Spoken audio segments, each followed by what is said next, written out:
Okay, dear students, now let's start with your another topic, and that is your non-cyclic photophosphorylation.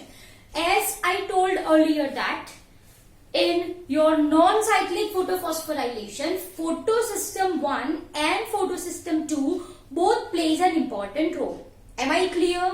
Now let's discuss the same. देखो बच्चों, if I am talking about your non-cyclic photophosphorylation, then this is the normal process. ज्यादातर plants में यही process होती है. This is the normal process. Am I clear? For synthesis of ATP in which the electrons expelled or released from photocenter do not return back. वो वापस नहीं आते हैं. And thus it is called as your non-cyclic photophosphorylation. I hope it is very much clear to you people. Yes or no? So it's a normal process. What I am writing, it is the normal process. एक normal process है which occurs in plant, है ना? In which electrons released from photocenter,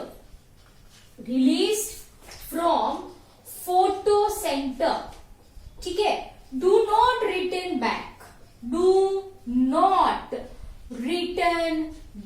है ना? Unlike your cyclic one. cyclic में क्या था?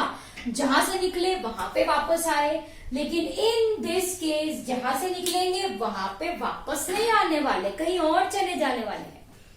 Got it?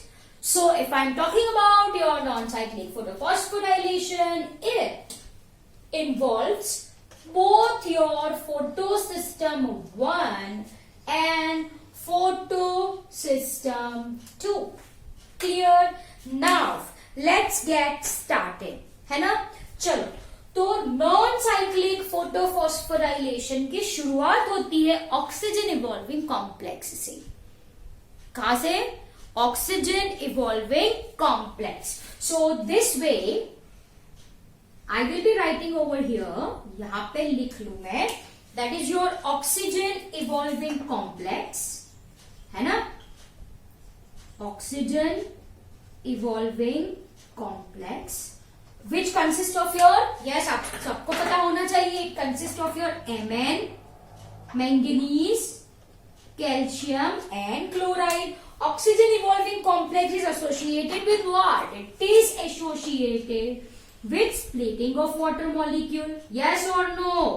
Yes. तो बच्चों यहाँ पे water molecule split, मतलब वो break down होते होंगे, है ना? तो H2O को break down करना है, तो it in presence of this evolving complex, it breaks up into 2H plus 2 electrons plus 1/2 O2.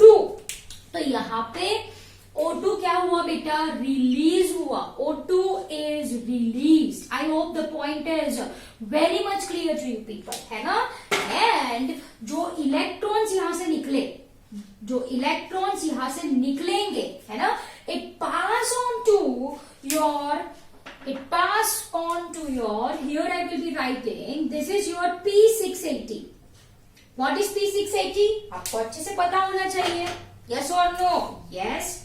This is your light harvesting complex. Yes or no? Yes.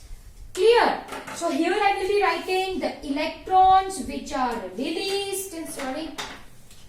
ये जो इलेक्ट्रॉन्स है, simply I will be writing like this only. जो electrons निकले, it goes to your photocentre as you can see. Yes और no? Yes. I hope it is very much clear to you people. And this is your light harvesting complex 2. Of course ये मैंने बोलना रह गया था, है ना? Photosystem 2 है, तो उसमें लाइट हार्वेस्टिंग कॉम्प्लेक्स 2 ही होगा. यस और no? Yes. Am I clear? I hope it is very much clear to you people. Now this also absorbs light energy. Yes, it expels its electrons. ये निकला सीधा ऊपर. Yes or no?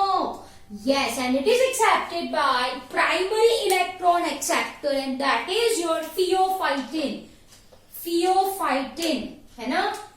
Yes, जो हमने देखा अभी थोड़ी देर पहले देखा है ना, that is your pheophytin. I hope it is very very much clear to you people. Then it goes to where? It goes to plastoquinone. Then it goes to your cytochrome B6F. Let me write with blue one. Then it goes with your plastocyanine. यही तो मैंने आपको electron carriers पढ़ाए photosystem 2 के, right? Yes. So here जो electrons निकले, are you people getting my point? Yes or no? Clear? देखो simple सी एक बात आपके माइंड में बिठाओ. ये जो फोटोसिस्टम 2 है ना, this is your photosynthetic unit. इसने लाइट एब्जॉर्ब करी, ये एक्साइट हुआ, इसने इसके इलेक्ट्रॉन्स दे दिए फियोफाइटिन को. अब यहाँ पे इलेक्ट्रॉन की डेफिशिएंसी हुई नहीं हुई? इलेक्ट्रॉन की डेफिशिएंसी यहाँ पे हो रही है. यस. तो यहाँ पे इलेक्ट्रॉन्स कहां से आएंगे? From oxygen evolving complex. I hope ये आपको अच्छे से समझ में आ चुका है. That we will, I am going to repeat it once again.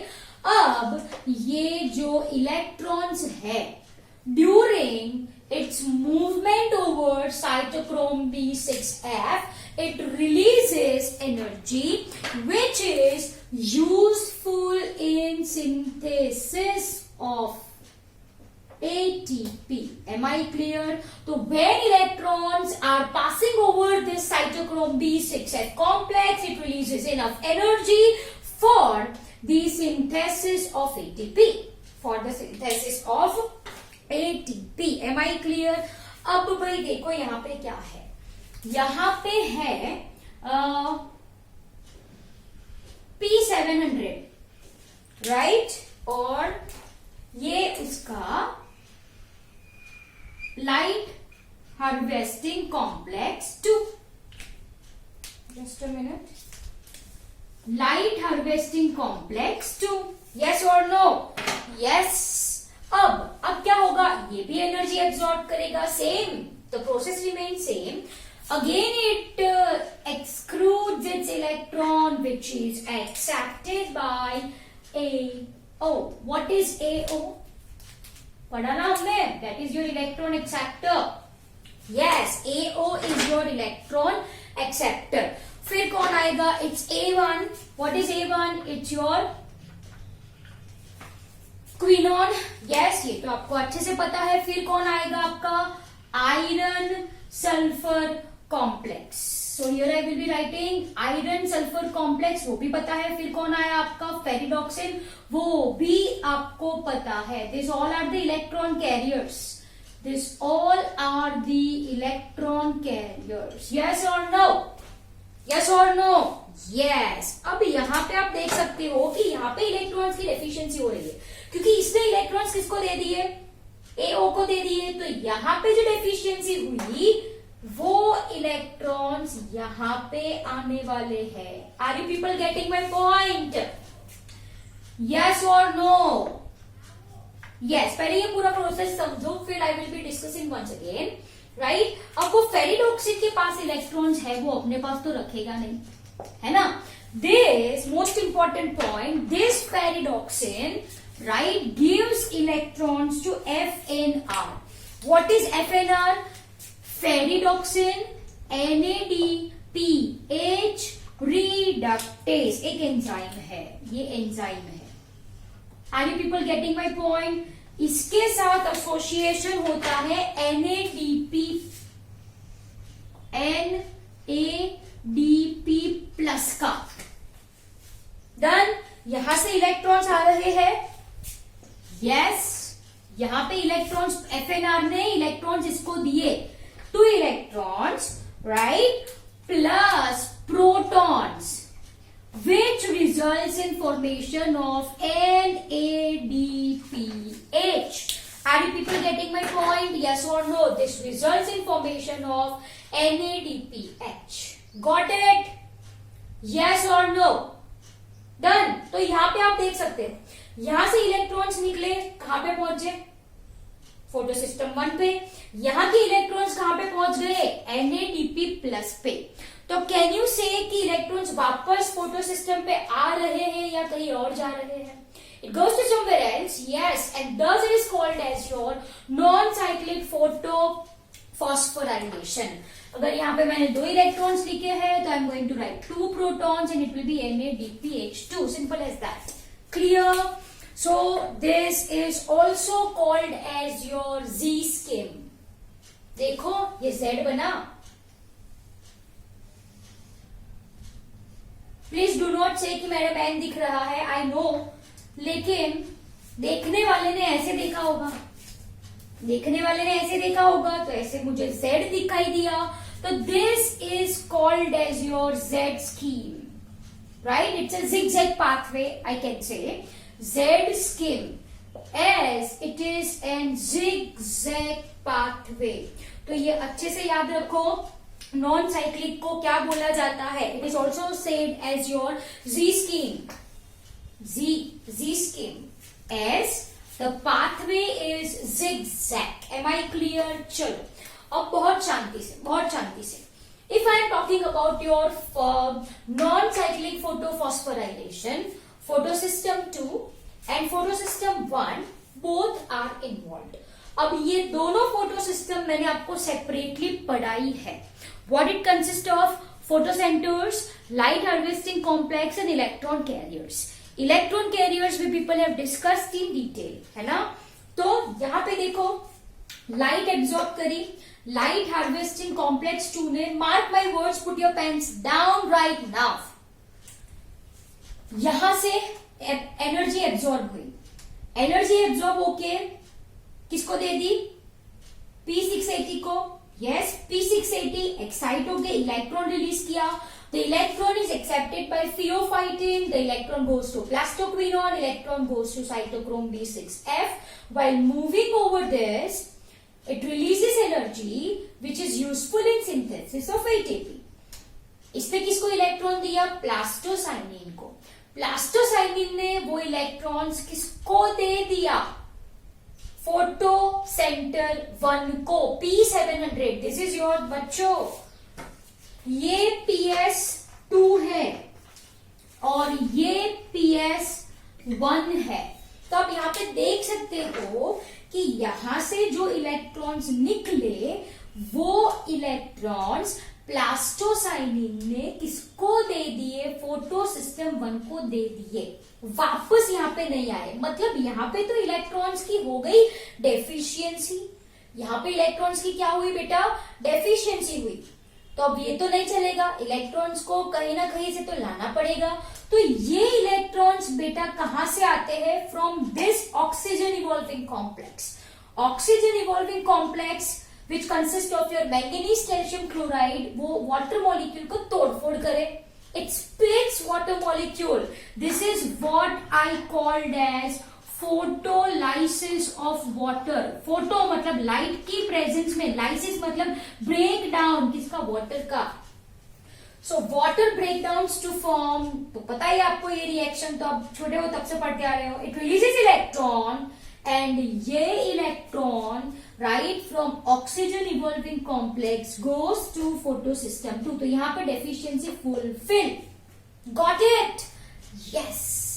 अब चलो ये बात भूल जाओ. ये एक साइड हुआ, इसने इलेक्ट्रॉन्स किसको दे दिए? Special chlorophyll a molecule to quinone, iron sulphur complex, ferredoxin. ये तो किसको दे दिए? FNR को. Ferredoxin NADPH reductase. जो इलेक्ट्रॉन्स किसको देता है? NADP प्लस को, जो एक कोएंजाइम है, एंड क्या बना देता है? NADPH2.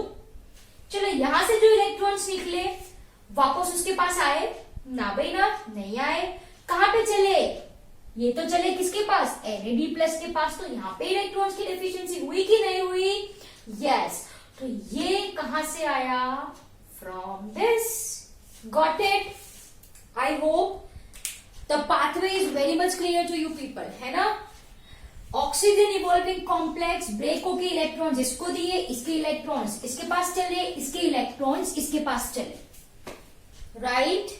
Since electrons do not return back, it is called as non-cyclic photophosphorylation, and since the pathway is zigzag, and so it is also called as your Z-scheme. इसको क्या कहा जाता है? Z-scheme भी कहा जाता है. Am I clear? तो बच्चों, जो लाइट रिएक्शन है उसकी दो प्रोडक्ट्स कौन कौन सी? That is your ATP and another one is your NADPH. Yes or no? Yes. These are the products of light reaction which are used in dark reaction. ये क्या है? ये भी हम देखने वाले हैं. Which are used in dark reaction. Am I clear? So I hope the point is very much clear to you people. Dear students, all this comes under your light reaction. ठीक है? Photosystem 1, photosystem 2, cyclic, non-cyclic photophosphorylation, which results in formation of ATP and NADPH. This all comes in your light reaction. The last topic of light reaction we people are left with, and that is your chemiosmotic hypothesis. Chemiosmotic hypothesis हमको ये बताएगा कि ATP produce कैसे होते हैं. Please do not worry. अभी हम discuss नहीं करेंगे. We will discuss in next lecture. Am I clear? Okay. So dear students, I hope ये process of photolysis of water, why it is called as your Z-scheme, आपको अच्छे से समझ में आ चुका होगा. Right? Now it's your turn to copy down the same in your notebook. And I hope you got these points really very well.